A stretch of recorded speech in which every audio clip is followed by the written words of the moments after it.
হয় বাংলার জমিনে ইসলাম কায়েম হবে, না হয় ইসলামকে প্রতিষ্ঠা করার জন্য, দ্বীনকে কায়েম করার জন্য আমাদের জীবনের শেষ রক্তবিন্দু দিয়ে আমরা শাহাদাতের নজরানা পেশ করবো ইনশাআল্লাহ।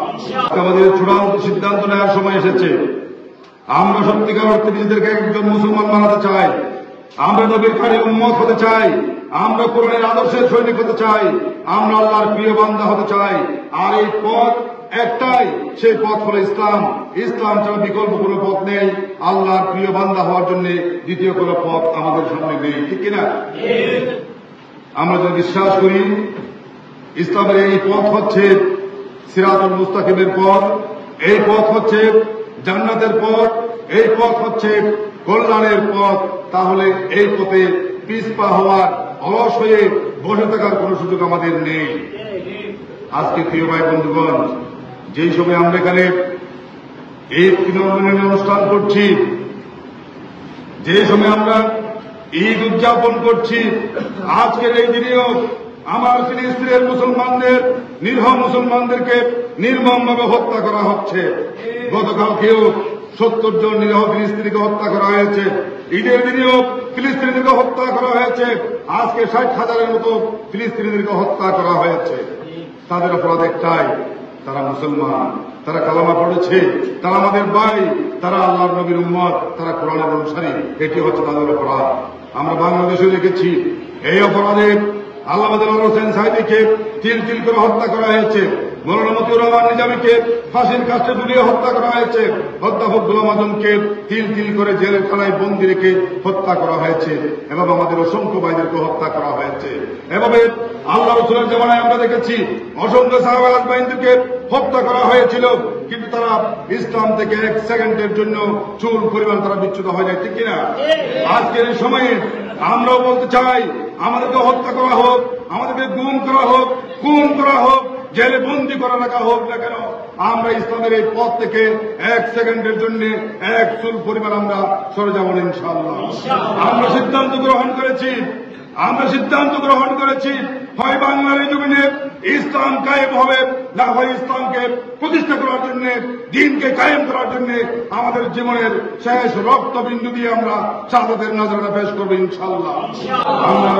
আমরা তো সেই জাতি, আমরা মৃত্যুকে পরোয়া করি না, মৃত্যুকে আলিঙ্গন করার শিক্ষা নিয়ে আমরা এই পথে এসেছি, শাহাদাতের কামনা নিয়ে আমরা এই ময়দানে এসেছি। প্রিয় ভাই বন্ধুগণ, আজকে দেখেন আমার এই বাংলাদেশে কোরআন কিনে তামাশা করা হয়, তারা বলে কোরআন নাকি বাউতাবাজি, তারা বলে এই দেশে কোনদিন শরিয়ার আইন চালু হতে দেবে না। ওই সমস্ত মুশরিকদের উদ্দেশ্যে বলতে চাই, একজন মুসলমান বেঁচে থাকতেও তোমাদের ওই আস্ফালন, তোমাদের এই স্বপ্ন বাংলাদেশে বাস্তবায়ন হবে না ইনশাআল্লাহ। এই বাংলাদেশ শাহজালালের বাংলাদেশ, এই বাংলাদেশ তিতুমিরের বাংলাদেশ, এই বাংলাদেশ কামজাহানের বাংলাদেশ, এই বাংলাদেশ আল্লামা দেলোয়ার হোসেন সাঈদীর বাংলাদেশ, ওই সমস্ত সাহাবা আজমাইনদের, ওই সমস্ত আলেম ওলামার, ওই সমস্ত পীর বুজুর্গের রেখে যাওয়া স্বপ্ন বাস্তবায়ন করার সিদ্ধান্ত আজকের মুসলিম তরুণ যুবকরা গ্রহণ করেছে ইনশাআল্লাহ। আমরা এই বাংলাদেশের অনেক শাসন দেখেছি, বিগত 54 বছরের শাসনের নামে এই বাংলাদেশের উপরে শোষণ হয়েছে। আমরা দেখেছি এই দেশের মানুষের ভাগ্যের পরিবর্তনের পরিবর্তে তাদের নিজেদের ভাগ্যের পরিবর্তন হয়েছে। হাজার হাজার কোটি টাকা দেশ থেকে বিদেশে পাচার হয়েছে, তারা গাড়ি বাড়ির মালিক হয়েছে। আমার দেশের চাষা ভুষা কৃষক শ্রমিকের ভাগ্যের কোন পরিবর্তন হয় নাই, ঠিক কিনা? আমরা বিশ্বাস করি যে আল্লাহ আমাদেরকে সৃষ্টি করেছেন, সে আল্লাহ আমাদের জন্য সর্বোত্তম বিধান দিয়ে আমাদেরকে শাসন ব্যবস্থা পরিচালনা করার জন্য তিনি সেই বিধান দিয়েছেন। আমরা সেই বিধান আলোকে যদি আমাদের শাসন ব্যবস্থা পরিচালিত করতে পারি, বাংলাদেশে কোনো অভাবই থাকবে না, কোনো অভাবগ্রস্ত মানুষ থাকবে না। এই দেশের মানুষ দুবেলা দুমুঠো খেয়ে তারা আরামসে ঘুমাতে পারবে, ঠিক কিনা? আজকে আমরা দেখি যখন হাসপাতালে যায়, সেখানে ওই সমস্ত অসহায় মানুষগুলো হাসপাতালের বারান্দায় ঘোরাঘুরি খাচ্ছে, তারা কোনো সুচিকিৎসা পাচ্ছে না। আজকে এখনো আমার দেশের মানুষ না খেয়ে মারা যাচ্ছে, অভুক্ত অনেক মানুষ আজকে দিনাজপাত করছে, তাদের ঘরে খাবার নাই।